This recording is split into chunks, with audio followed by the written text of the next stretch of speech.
Australia es el sexto país más grande del mundo, de hecho su tamaño es más o menos igual al de Estados Unidos sin Alaska. Pero si miramos el mapa de Estados Unidos y de Australia de noche vemos patrones muy diferentes. Por el lado de Estados Unidos las ciudades y pequeños pueblos llegan hasta el interior del país, y por el lado de Australia el territorio en el interior está prácticamente deshabitado, y las ciudades grandes y pequeñas solo se ubican en la costa.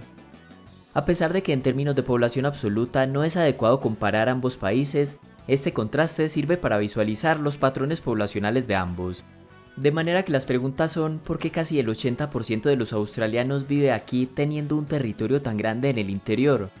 ¿Por qué en Estados Unidos la gente sí vive en el interior alejada de las costas? ¿Y por qué el gobierno australiano ha fracasado en el intento de descentralizar su población? Tanto los indígenas australianos como los primeros colonos europeos que llegaron a Australia decidieron dónde vivir según la disponibilidad de los recursos que necesitaban para sobrevivir, como el agua, la comida y el refugio. Y era normal que los primeros colonos que llegaban a un país lo hicieran por las costas y más adelante comenzaran a explorar el interior del país fundando nuevos asentamientos, como pasó por ejemplo en Estados Unidos. Así lo muestran estos mapas que ilustran las zonas de asentamientos en 4 años diferentes, en 1790, 1840, 1880 y 1890. Sin embargo, esto en Australia no sucedió. En el interior del país no hay pequeñas poblaciones ni mucho menos grandes ciudades, y la principal razón es que la mayor parte del interior de Australia es desértica o semidesértica, con terrenos desgastados y erosionados, y con condiciones climáticas extremas para sostener grandes ciudades y poblaciones. Estas zonas desérticas han surgido porque Australia es el segundo continente que menos lluvia recibe en el mundo después de la Antártica. Por el lado de la región central del país se encuentra el lago Eyre, en el que desembocan varios ríos, pero la mayor parte del tiempo no tienen agua. De forma que no es difícil concluir por qué esta parte de Australia está prácticamente deshabitada. Por el contrario, en la región del este, a lo largo de toda la costa, se encuentra la Gran Cordillera Divisoria. Y a diferencia del interior, la mayoría de las zonas costeras son verdes y están dotadas de agua dulce, y por eso son tan marcados los patrones poblacionales en Australia. El agua significa vida, facilita la supervivencia y muchas veces se traduce en abundantes alimentos, porque los ríos hacen que el suelo cercano sea más fértil para el desarrollo de los cultivos. Además posibilita la pesca y la cría de ganado y de otros animales. De ahí que los primeros indígenas australianos buscaran los lugares más habitables en las costas del este y en el sur en lo que se conoce como el río Murray.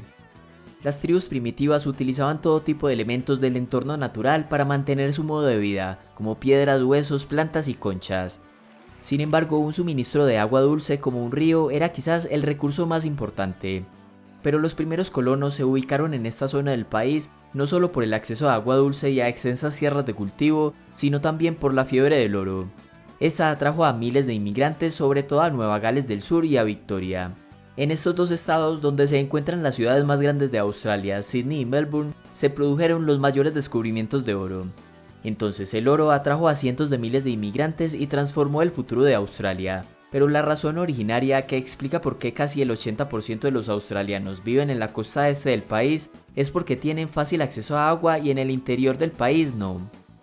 Y esto podría explicar también por qué en Estados Unidos sí se crearon asentamientos no solo en la costa este sino también en el interior del país. La razón es el río Mississippi. Este río de 3.700 kilómetros de largo atraviesa prácticamente todo Estados Unidos de norte a sur, cruzando por 10 estados desde Minnesota hasta Nueva Orleans. El agua no solo es vital para el consumo humano o para la agricultura, sino también para la industria, pues la mayoría de productos finales requieren de grandes cantidades de agua para ser terminados. Alrededor de este río se desarrollan actividades económicas relacionadas con la pesca, y los bosques en el valle del Mississippi incentivan la producción de madera. Las tierras fértiles, debido a su cercanía al río, facilitan el cultivo de arroz, caña de azúcar, algodón y cereales. Además, el agua también es utilizada para generar electricidad por parte de algunas industrias. No solo eso, sino que el transporte marítimo es la forma más barata de transportar grandes cantidades de mercancías. Por eso es que la mayoría de las ciudades más grandes de un país se encuentran en las costas o a la orilla de un gran río. Se dice que los ríos navegables del mundo fueron las carreteras de las civilizaciones desde la antigüedad, y en la actualidad estos ríos siguen siendo la forma más barata para transportar mercancías. El Mississippi transporta el 10% de las mercancías del país, unas 460 millones de toneladas de bienes como carbón, acero, aluminio y productos agrícolas. El Mississippi explica el mismo patrón de asentamientos que experimentó Canadá con el río San Lorenzo, Nueva York con el río Hudson o Egipto con el río Nilo. En fin, un río como el Mississippi y toda su red fluvial explica en parte por qué en Estados Unidos sí hay numerosas ciudades tan alejadas de las costas y en Australia no. En Australia, la escasa población que vive en estas tierras desérticas y con difícil acceso al agua son sobre todo indígenas que, a pesar de tener que superar muchos desafíos para sobrevivir, siguen eligiendo este territorio porque su conexión con la tierra es muy profunda. El resto de los australianos se concentran en unas cuantas ciudades y sus áreas metropolitanas como Sydney, Melbourne y Brisbane en la costa este y Perth en la costa oeste, pero el gobierno quiere cambiar esta tendencia. En Australia existe un debate permanente sobre si se debe atraer a más inmigrantes o no. En el país el 30% de la población está compuesta por inmigrantes. Solo en los últimos 20 años han llegado más de 3.6 millones, un número alto teniendo en cuenta su población total de 25 millones. Entonces el dilema entre los australianos es que esta llegada de inmigrantes ha beneficiado demográficamente al país, porque ha aumentado la tasa de fertilidad. Es decir, gracias a la inmigración en Australia nacen suficientes bebés para mantener un crecimiento adecuado de la población. Pero por otro lado, algunos dicen que el alto número de inmigrantes que recibe Australia anualmente es insostenible, porque las ciudades y los recursos como el agua no soportarán a los 36 millones de habitantes que espera tener Australia para el 2050. Por eso el gobierno ha intentado descentralizar la población, o sea, crear incentivos y planes para que más personas vivan en lugares diferentes a los populares como Sydney, Melbourne o Brisbane, y de esta forma aliviar la presión sobre estas ciudades. De hecho, el gobierno tiene desde hace varias décadas programas para atraer a inmigrantes a las regiones alejadas de las costas. Hay visas específicas para esto, pero a pesar de que puedan existir oportunidades de empleo y buena calidad de vida en esas regiones, finalmente los inmigrantes se comportan como los jóvenes australianos y se ven atraídos precisamente por Melbourne, Sydney, Perth y Brisbane. Y es que desde el punto de vista del inmigrante tiene sentido.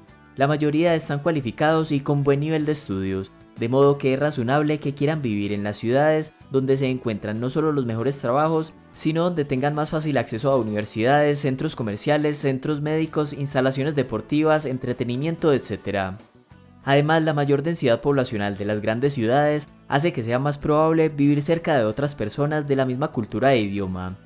Y estas razones explican en parte por qué el gobierno ha fracasado en su intento de poblar permanentemente con inmigrantes zonas del país diferentes a las 3 o 4 grandes ciudades de las costas. En un video anterior del canal mencionábamos cómo el gobierno canadiense también ha buscado poblar la zona norte del país, pero al igual que en Australia, tanto los nativos como los inmigrantes siguen prefiriendo vivir en las principales ciudades del sur como Toronto y Montreal. De lo cual se podría deducir que controlar las preferencias de las personas puede ser muy complicado para un gobierno. Y por lo tanto es probable que este mapa de Australia de noche siga siendo igual en el 2050, solo que con estas ciudades más grandes. Hasta acá el video de hoy y muchas gracias por llegar al final.